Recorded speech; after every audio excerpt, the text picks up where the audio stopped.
Радикалды діни ұстаным дегенде біз қазір көбінесе оның сыртқы киіміне, оның көрінісіне, мысалы сақалы ұзын, шашы ұзын, немесе ұзын көйлек киеді, немесе қысқа балақ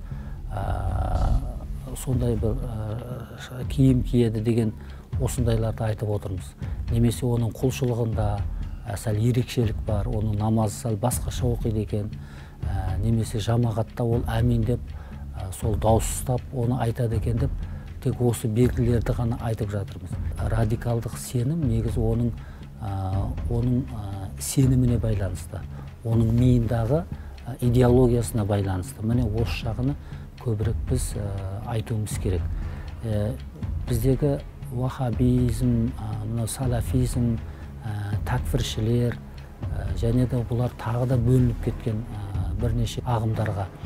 Негізі бұлардың жалпы ұстанымы бұлардікі сол біздің ханафи мазхабына және біздің дәстүрлі ата-бабаларымыз ұстанып келген матурidi діни сеніміне сәл қайшы.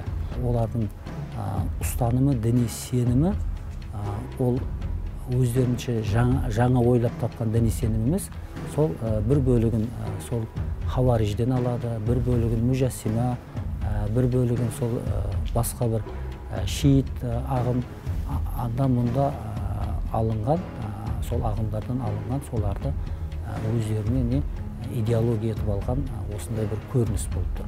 Дерт, аурудың жұғуы тез, бірақ одан айырылу, одан жазылу өте қиын соғады. Мұны адамның санасы уланса, оны емдеу, оны түзету, оны өзгерту өте қиын жұмыс.